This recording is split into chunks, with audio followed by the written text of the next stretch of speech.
प्रणाम दोस्तों।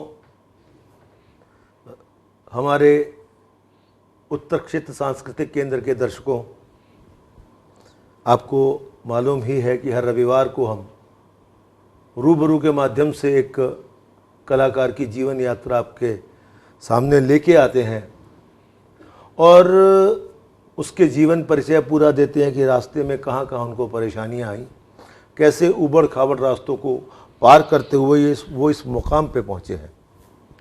हम लोग उनके मुकाम को तो देख पाते हैं लेकिन उनके बारे में नहीं जान पाते, तो इसी कमी को पूरा करने का प्रयास हम कर रहे हैं। और उत्तर क्षेत्र सांस्कृतिक केंद्र, संस्कृति मंत्रालय, भारत सरकार द्वारा ऑनलाइन कार्यक्रम किए जा रहे हैं, उसके अंतर्गत ही ये श्रृंखला है। तो आइए आज हम मिलते हैं बहुत मशहूर हस्ती, रंगकर्मी, कश्मीर की वादियों से हमारे पास आए हैं, श्रीनगर से श्री मुश्ताक अली अहमद। तो आइए हम सभी मिल के उनका स्वागत करते हैं, उनका वेलकम करते हैं। नमस्ते मुश्ताक जी। नमस्ते, प्रणाम। क्या हाल हैं आपके? बहुत अच्छे जी। हमारी ये श्रृंखला जो रूबरू है, इसके लिए आप आए हैं, बहुत बहुत पहले तो मैं आपका स्वागत करता हूँ। और इतनी दूर से आप आए हैं, मैं आपका धन्यवाद करता हूँ जो आपने मुझे बुलाया। और ये 8 महीने की जो कोरोना का लॉकडाउन चल रहा था, यकीन मानिए मैं तब से पहली बार सफ़र किया है। क्या बात। और यहाँ आया हूँ, लेकिन यहाँ आके एक तो कला केंद्र है, एनजेडसीसी है और आपकी दावत है, मेरे लिए बहुत बड़ी बात है। मुझे बहुत अच्छा लगा। यहाँ पे अंदर और बाहर कोरोना का डर नहीं है? नहीं है, होना भी नहीं चाहिए। तो कश्मीर में आप रहते हैं और वहाँ बहुत सारी चीज़ें ढंग से नहीं चल पाती, उसके कारण पे हम नहीं जाएंगे।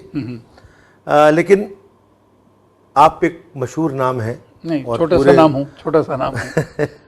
हीरा कभी अपनी परख नहीं कर पाता है और पूरे भारत में आपका नाम है और आपका बड़ी इज्जत से आपका नाम लिया जाता है। और आपने एनजेडसीसी की भी कई बार सेवा की है, कई रूप में। तो पहले तो मैं ये पूछना चाहूँगा अपने दर्शकों की जानकारी के लिए कि आपका जन्म कहाँ हुआ और आप इस प्रोफेशन में कैसे आए और आपके वालिदैन क्या करते थे? मैं एक मिडिल क्लास फैमिली से हूँ। मिडिल भी नहीं कहूँगा, लोअर मिडिल क्लास कहूँगा। और मैं बड़े हम्बल बैकग्राउंड से हूँ, ये कहने में मुझे शर्म नहीं है। मेरे माँ बाप जो थे वो दोनों सर्विस में थे, गवर्नमेंट जॉब में थे। तो मेरा जन्म श्रीनगर में ही हुआ जी। तो बड़े मतलब स्ट्रगल वाले पीरियड था। माँ बाप ने भी 4 बच्चे पाले हैं जी। बड़ी मुश्किल से पलते थे, पढ़ाना भी है, सब कुछ कराना है। लेकिन माँ बाप की मैं इतनी सी बात कहूँगा कि उन्होंने खुद आधी रोटी खाई होगी लेकिन हमें हलवा पूड़ी खिलाई। क्या बात, क्या बात। हमें उन्होंने शहजादों की और शहजादियों की तरह पाला हुआ है, इसमें कोई कमी नहीं रखी उन्होंने हमारी परवरिश में। वो पढ़ाई हो, खाना पीना हो, कपड़ा हो, उन्होंने हमारा बहुत ज़्यादा ख्याल रखा और बड़ी स्ट्रगल देखी हमने। और मुझे लगता है एक इंसान को जब तक स्ट्रगल ना मिले वो कुछ करता नहीं है जी। उसको बना बनाया प्लेट में मिले तो उसके लिए अच्छा नहीं होता जी। तो माँ बाप ने भी स्ट्रगल की, अब दोनों नहीं हैं इस दुनिया में, अल्लाह उन्हें जन्नत नसीब करे। लेकिन वो चीज़ें हमारे अंदर छोड़ गए हैं कि मेहनत करनी है। बनी बनाई खीर नहीं मिलेगी, सुबह उठना है, मेहनत करनी है। चाहे आप अपने शौक का काम करें, कला के फील्ड में कुछ करें, जॉब करें, बिजनेस करें, मेहनत तो करनी पड़ेगी। सुबह उठ के मेहनत से, दिमाग से, लगन से वो काम करना पड़ेगा। मतलब ये कि जो भी करें ढंग से करें, सीरियसली पूरी करें, मेहनत के साथ, पूरी डेडिकेशन, जी, पूरे लगन से करें। तो आपने बताया कि वो दोनों ही जॉब में थे। गवर्नमेंट। तो फादर क्या करते थे? वो एक्साइज डिपार्टमेंट में थे जी। और मदर मेरी टीचर थी।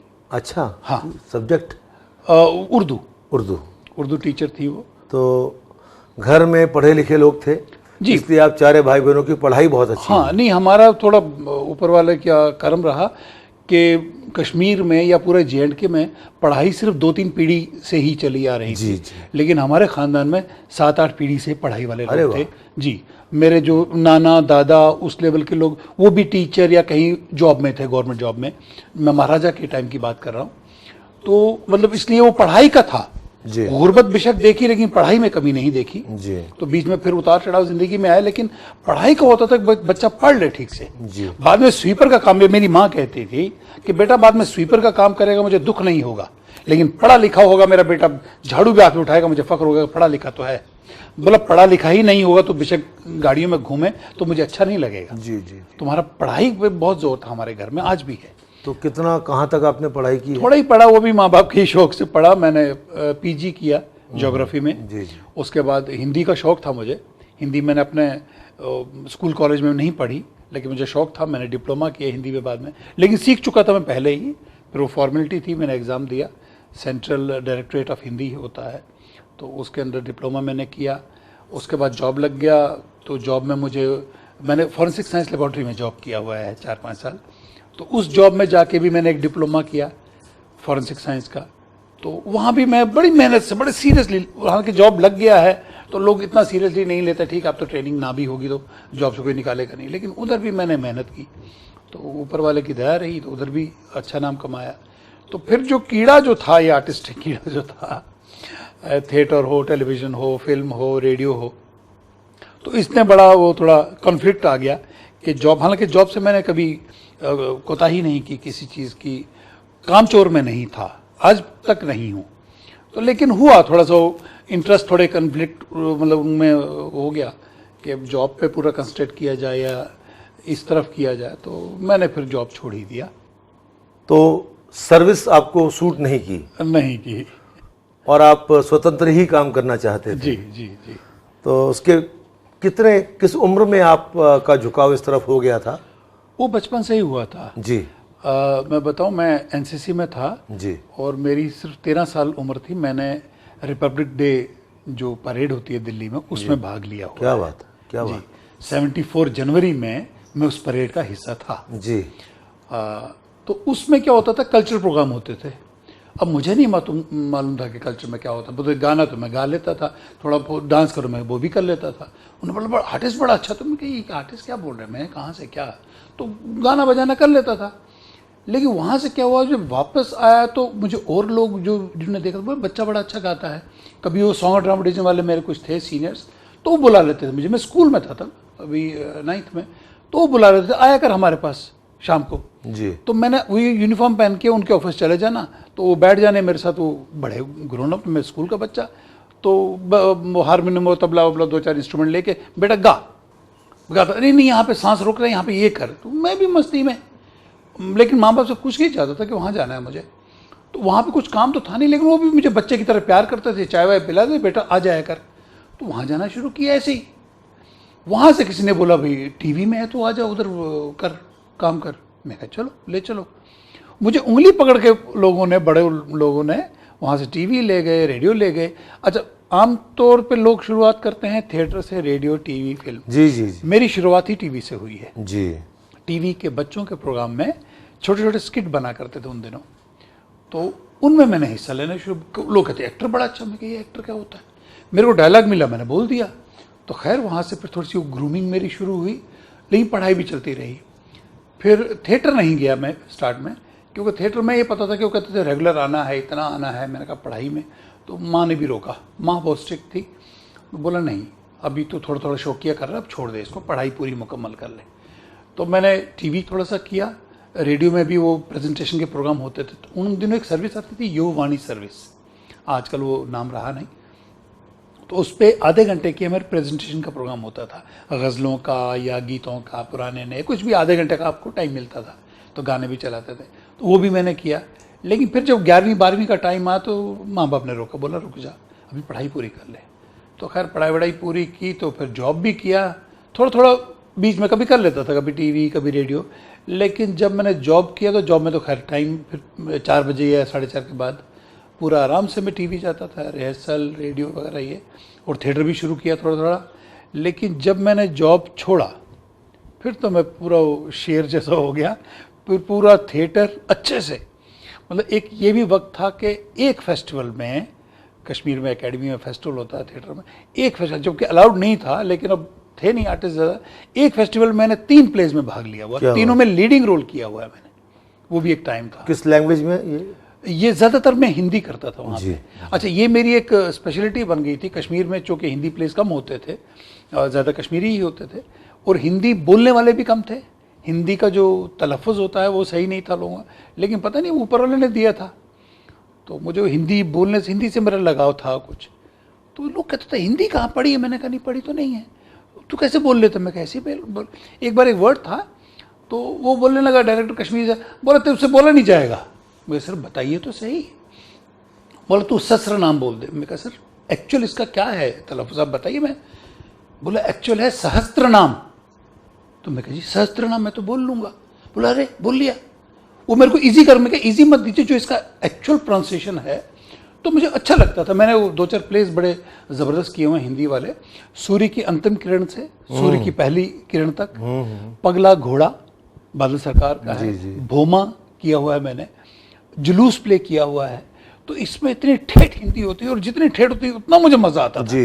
अपने को सेटिस्फेक्शन लगती थी मैंने कुछ किया है। और कुछ लोग थे कश्मीर में जो कुछ रेडियो में थे, कुछ टेलीविज़न में थे या थिएटर, तो वो मुझे देख के ऐसे देखते थे यार छोटा सा बच्चा है और हिंदी मीडियम से नहीं है, हिंदी इसने स्कूल कॉलेज में पढ़ी नहीं है, लेकिन हिंदी बोल लेता है। तो मुझे भी थोड़ी सी एनकरेजमेंट मिली। और ज़्यादातर प्लेस जो मैंने कश्मीर में किए हैं हिंदी में ही किए हुए हैं, एक्टिंग की जहाँ तक बात है। तो वो भी किया। फिर टेलीविज़न में थोड़ा थोड़ा करते, पहले एक डायलॉग से शुरू किया है मैंने।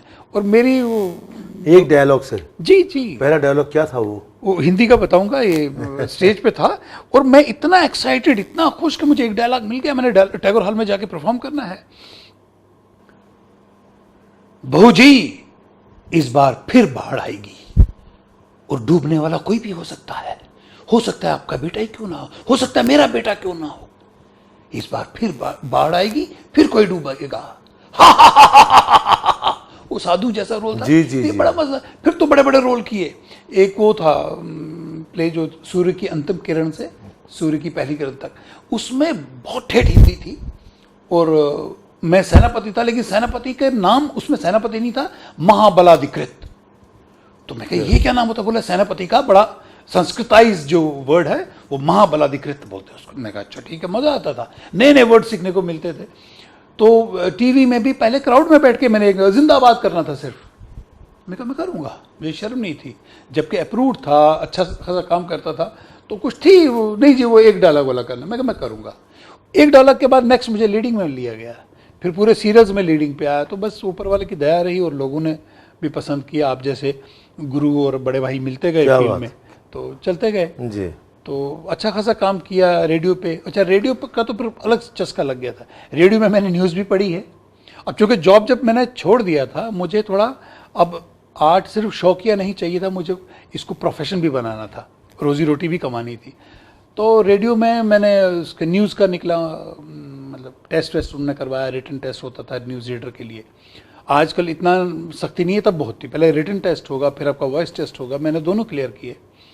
तो फिर मैंने न्यूज़ भी पढ़ी है 1 साल। वो उसका अपना मज़ा न्यूज़ पढ़ने का। अनाउंसमेंट की है मैंने 4-5 साल रेडियो से, अनाउंसर रहा हूँ मैं। ड्रामा तो करता ही करता था, प्रेजेंटेशन, ये मतलब कोई भी काम रेडियो में छोड़ा नहीं मैंने। टीवी में भी। और जब थोड़े से वहाँ पॉलिटिकल टर्माइल हुआ तो वहाँ पे अनाउंसर्स या स्टाफ बहुत कम आता था टीवी में। ये 1991 की बात है। तो मैं चूँकि टीवी जो दूरदर्शन केंद्र है उससे नज़दीक ही रहता था, तो मुझे बोला कि तू ग्रेजुएट है। मैं कहा जी ग्रेजुएट का तो पता नहीं, मगर पोस्ट ग्रेजुएट हूँ। तो बोला फिर वो अपने डॉक्यूमेंट्स लेके आओ, अनाउंसमेंट करोगे। मैं कहा हाँ करूँगा। तो मैंने 1-1.5 साल टेलीविज़न में अनाउंसमेंट भी की है। ड्रामा आर्टिस्ट तो मैं था ही। तो मतलब हर एक काम किया और एन्जॉय किया हर एक काम को। वो पैसा कितना मिलता था वो सेकेंडरी था, एन्जॉय किया। तो और फिर वक्त आया, इसी 90 अनाउंसमेंट करते करते किसी ने बोला यार तू डायरेक्शन कर सकता है। मैं क्या एक्टिंग की है, डायरेक्शन की तो नहीं है, लेकिन कोशिश कर सकते हैं। बोला प्रपोजल लेके आपको ज़रा।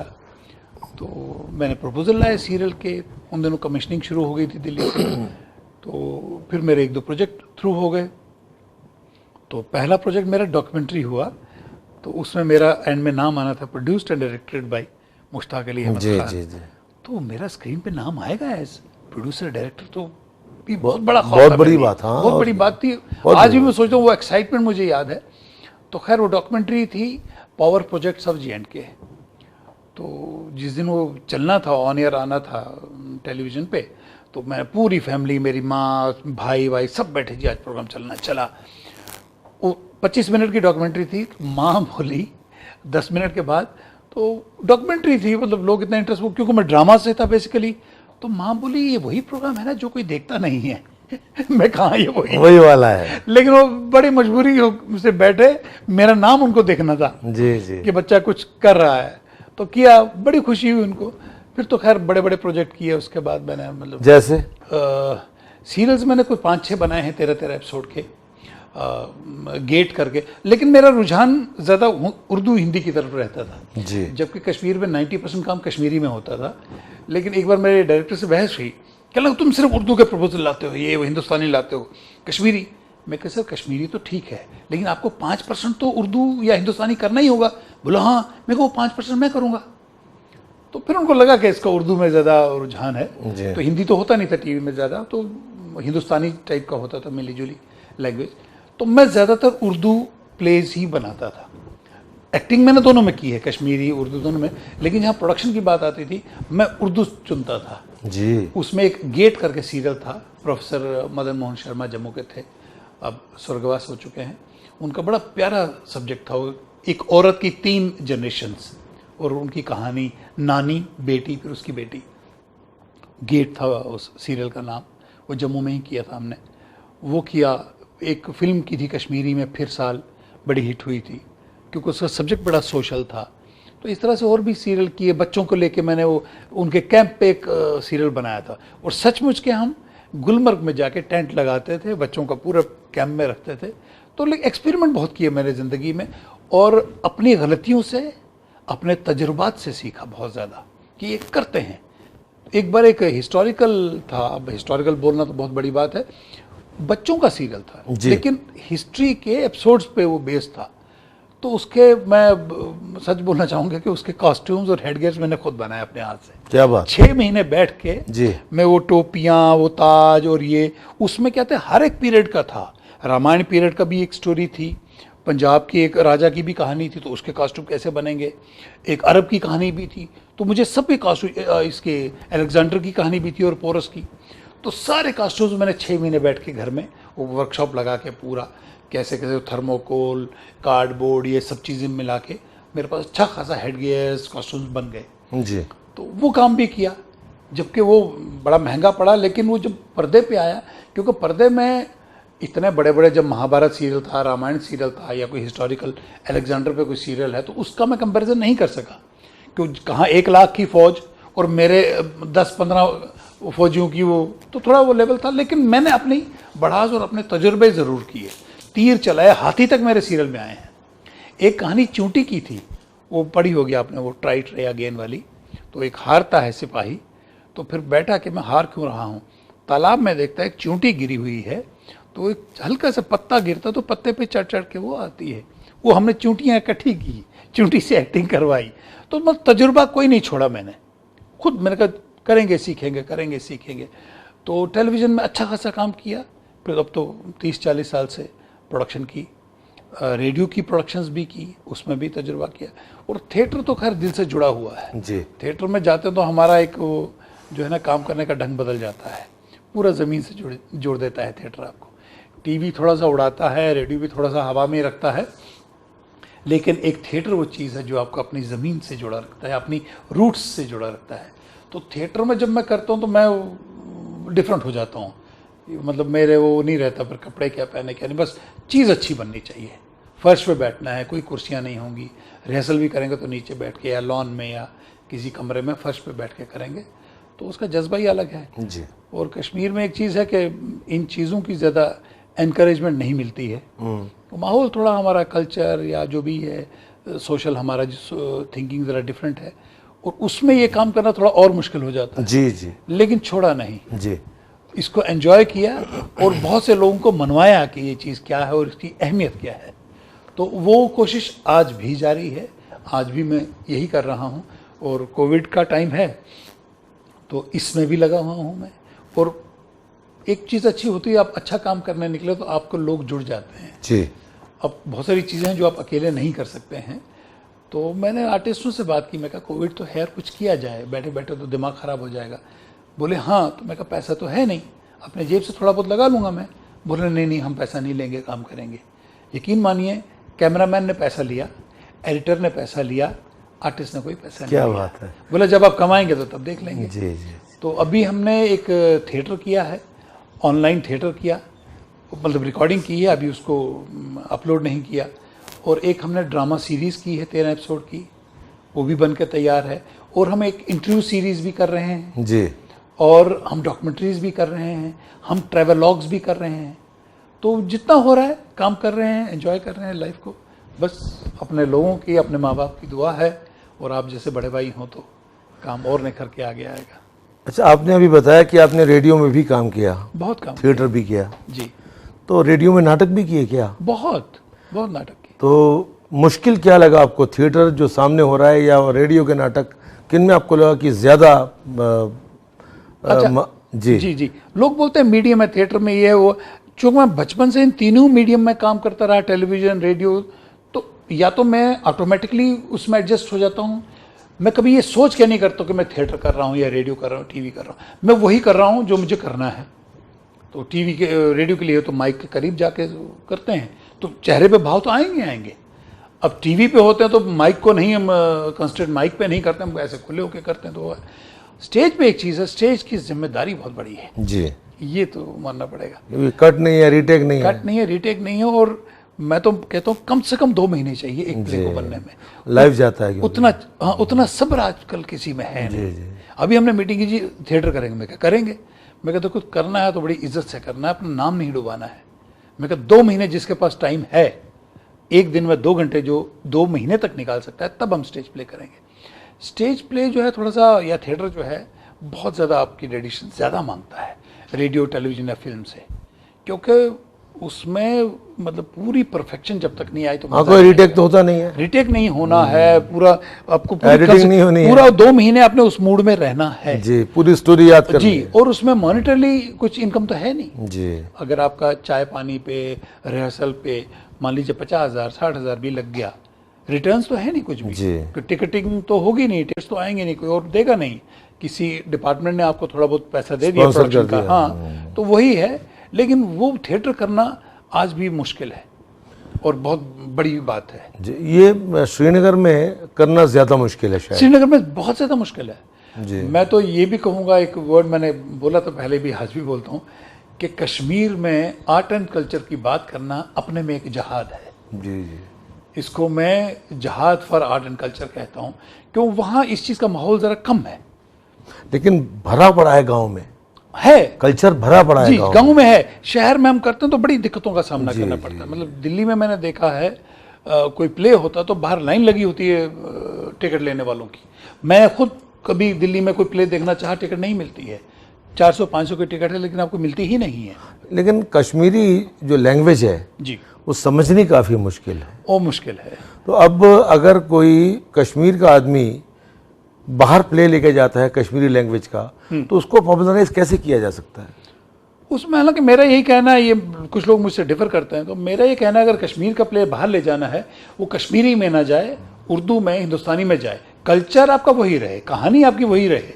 क्योंकि लैंग्वेज देखिए ना, अब किसी ने किया था वो टेली प्रॉम्प्टिंग पे, जी यहाँ से साइड में चलेगी कहानी, लेकिन मज़ा नहीं आता है जब तक आपको एक एक डायलॉग की समझ ना आए, आप एंजॉय नहीं कर पाते जी, कईयों का इन्वॉल्वमेंट नहीं हो पाती जी, नहीं होती है। मैंने देखे दिल्ली में कश्मीरी प्ले देखे, मैं तो देखने गया तो वहाँ मुश्किल से 10-15 लोग बैठे थे और वो सारे कश्मीरी ही थे। हाँ, क्योंकि लैंग्वेज समझ में लैंग्वेज नहीं मुश्किल है। और मैं उनको कहता हूँ कि इसमें कोई वो बात नहीं है, आप कश्मीरी कल्चर को बचा के रखिए, लैंग्वेज को बचा के रखिए।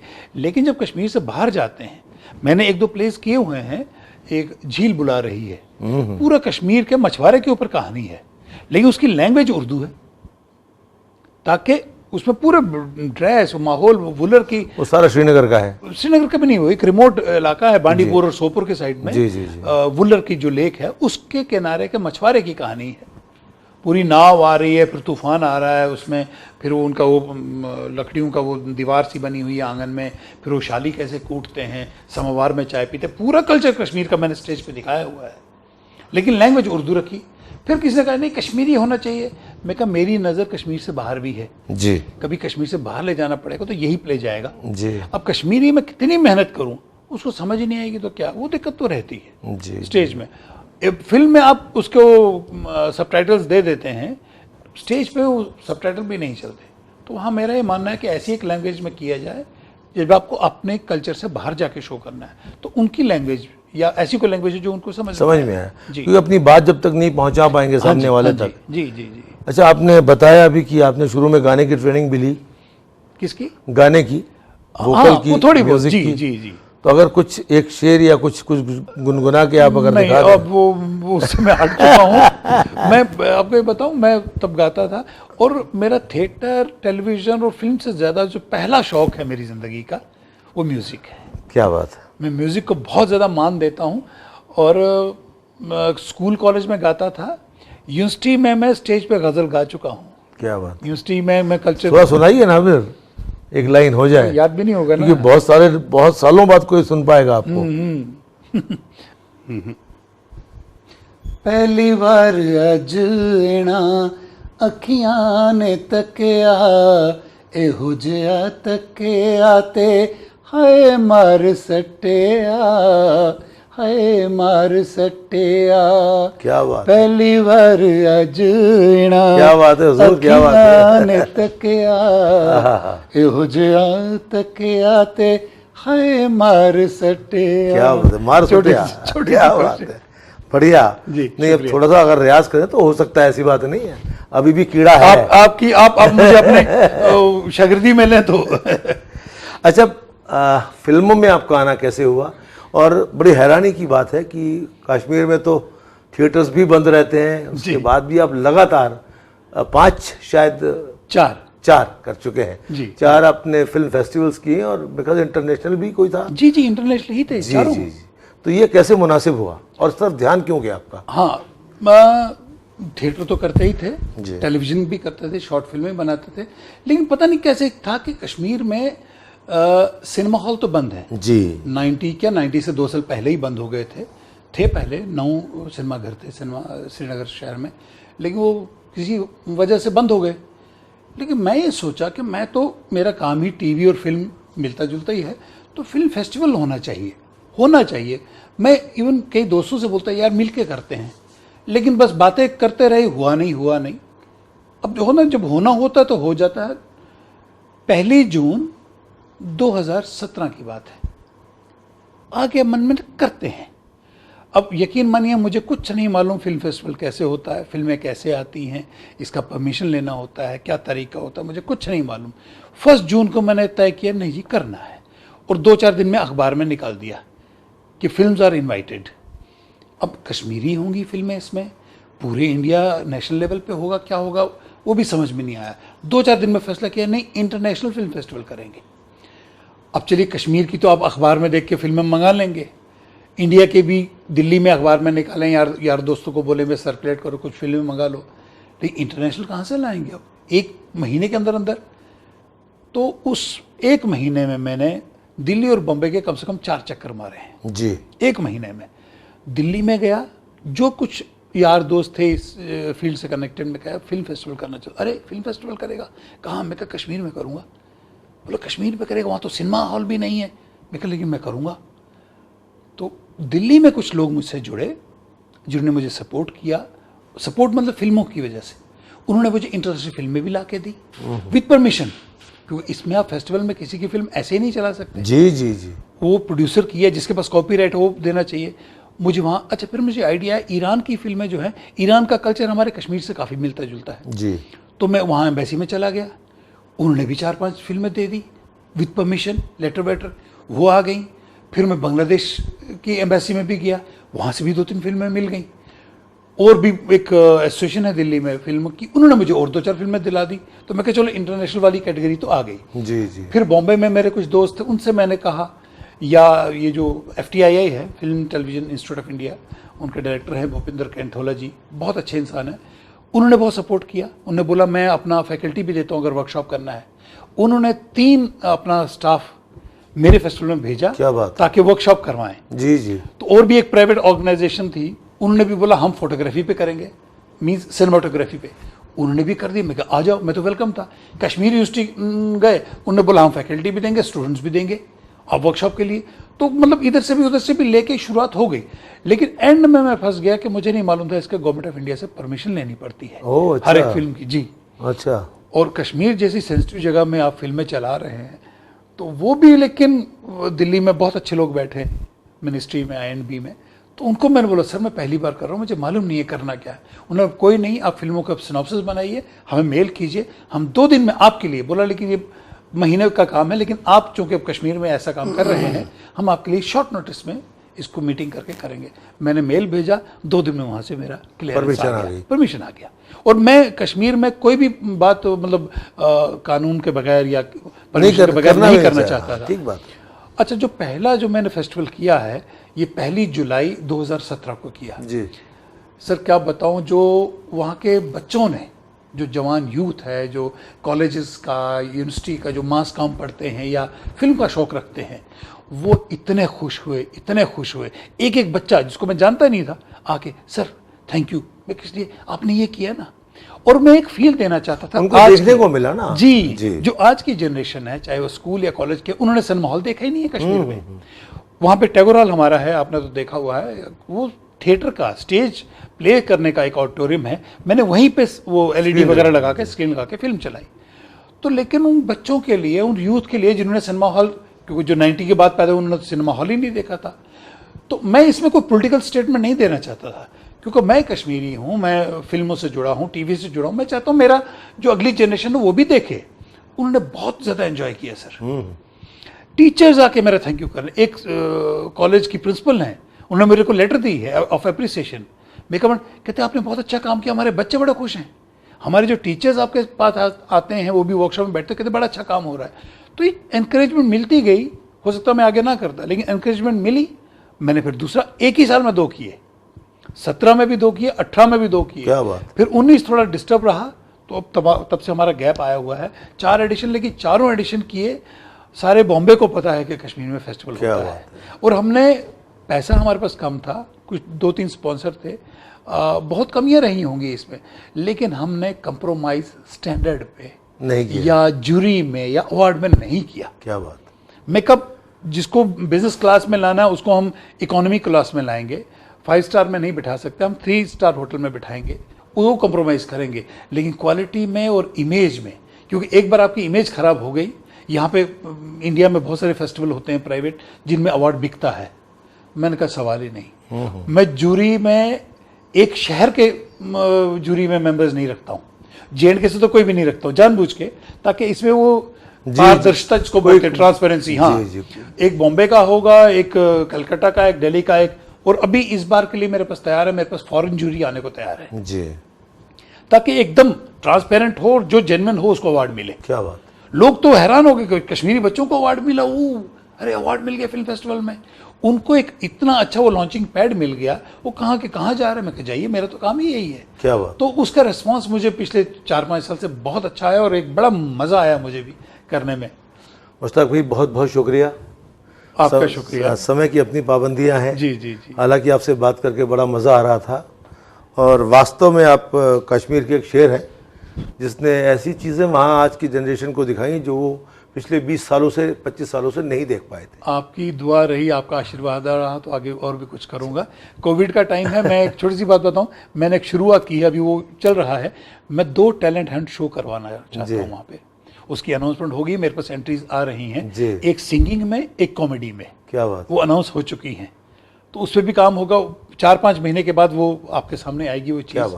टाइम लगा, तो बस आपका आशीर्वाद और लोगों का प्यार मिलता रहे तो अच्छे से अच्छा काम करते रहेंगे। आखिर में हम आपको चाहते हैं कि एक स्मृति चिन्ह आपको दें, ताकि जब भी आप उसकी ओर देखें तो आपको NZCC का कल्चरल, हमारा जो NZCC है, मिनिस्ट्री ऑफ कल्चर है, गवर्नमेंट ऑफ इंडिया, इसकी याद आती रहे। और साथ में थैंक यू वेरी मच।